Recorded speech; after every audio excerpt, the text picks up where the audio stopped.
Seattle is a city under siege.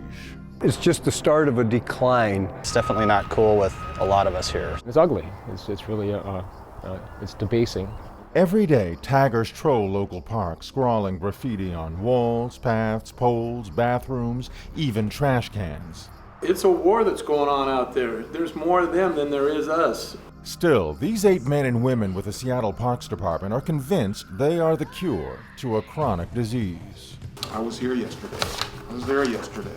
It's 6:30 in the morning, and these West Seattle maintenance workers are reviewing a thick stack of work orders that will take them to the 4 corners of Seattle. Each morning, they wonder if this will be the day they take down public enemy number 1, a tagger they call a rat guy because of his anti-war and anti-white man rhetoric. He's a pain in the, he's a thorn for us right now, and it'd be a trophy if they got him. 6 months, 9 months, there's a person that's out there. This guy to have gone 2.5 to 3 years and basically take a felt pen and write up every building along Lake Washington Boulevard, or go straight down 23rd or through West Seattle and tag up every park's restroom partitions with vandalism, we are now tasked to follow right behind him and paint over it. The battle seems like a losing one. The city estimates it spends $160,000 a year battling graffiti. And while Paint Crew Chief Chris Reed says his overall maintenance budget has plunged from $1.2 million to $700,000 over the years, park graffiti attacks in Seattle have spiked 44% in the last year alone. And what's worse, every dime the department spends fighting graffiti is one less dime spent maintaining the Parks Department's 600 buildings. We're getting there what used to be about once every 5 years to do an interior repaint. We're getting there once every 7 years. This sign was probably out there for 7 months. Look at it this way. This sign cost $125. It was in service only a few months before taggers got it. Parks workers hope this thin film helps thwart the vandals. And this will resist most types of graffiti. The laminate over the top is just basically it's a 3M clear coat. Park workers say technology is helping them hold their own in the daily battle.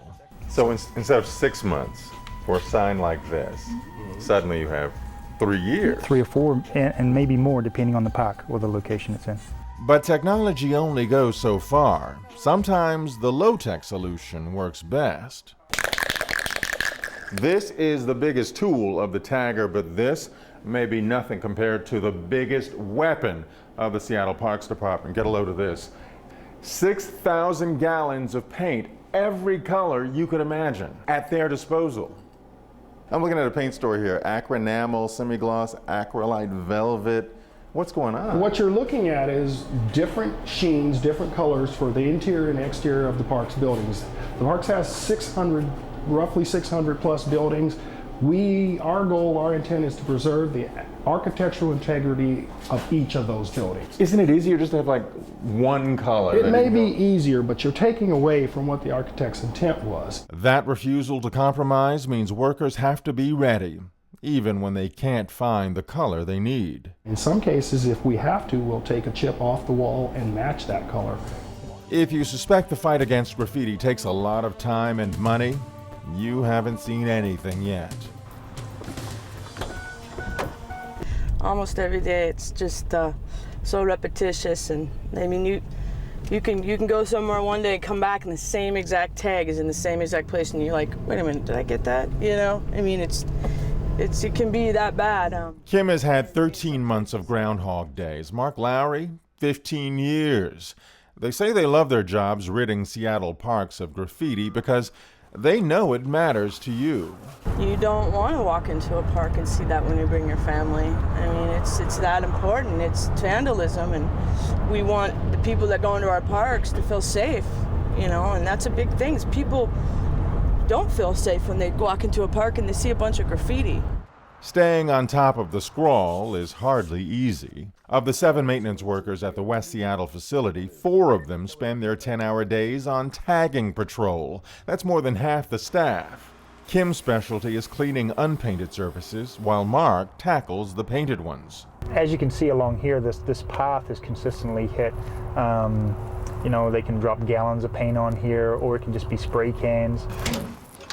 Each will face challenges in their fast-paced day. Limited staffing, prolific vandals, hundreds of miles of wear and tear on their trucks, not to mention the challenge of erasing some of the ugliest messages you can imagine. I'm a grown adult and I'm offended by, really offended by a lot of the stuff I see. Ugliest of all may be the work of a tagger Kim and her co-workers call Iraq Guy, because of his hatred of the Iraq War and white people. She says he's not just vile, he's determined. Have you had any dealings with this Iraq guy? Dealings as far as cleaning up after him? Yeah, I have, and it's disgusting. It's just, I wish that they would take the time to sit and wait for this guy, because you know what? He's everywhere and he's going to be there tomorrow. Thanks to technology, Iraq Guy's days may be numbered. So this actually works really well, for quick response. The Parks Department has started a pilot program enabling crews to react to tags as they happen. So far, Kim's the only one with the BlackBerry that dispatches her immediately to vandalism reports. The work orders will come in every, couple hours down at Westbridge. The ladies down there will take them. They write them down, they put them in a computer, and then they email me them. Maintenance request, this is Felicia.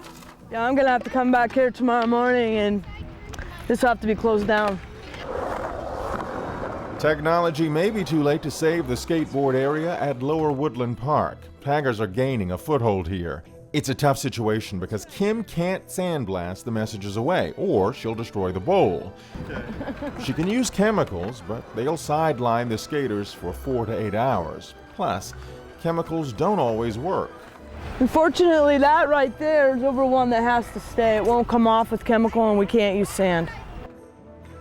Skateboarders like Bill Rupp can't figure out why taggers are hell-bent on destroying a good thing. It's really close to our house. It's a really great park. We've been waiting for this park for a long time. What I do know is that places like Everett, the skate park is really rough now, because every time it gets tagged, they come and they clean it up, and then it gets tagged and they clean it up, and then it just starts pitting the whole skate area out, and now it's too rough. Never mind the fact Bill's got 4 kids ranging in age from 18 to 5.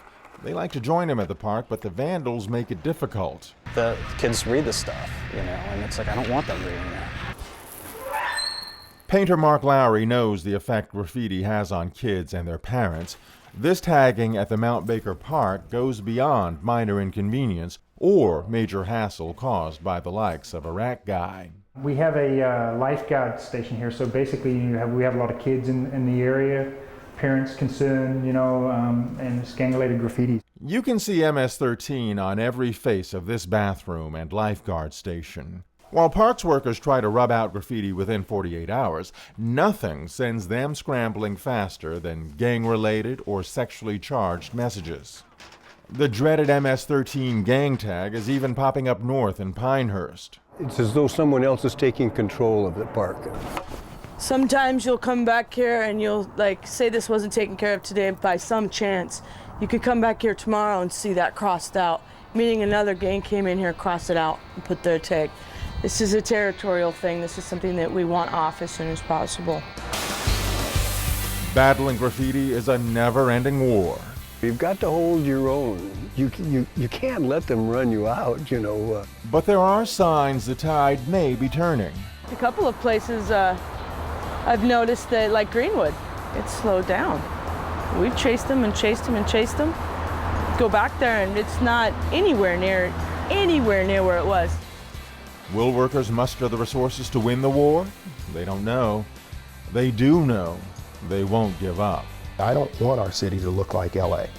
I don't want to see barbed wire across the tops of the freeways or fences along the freeways.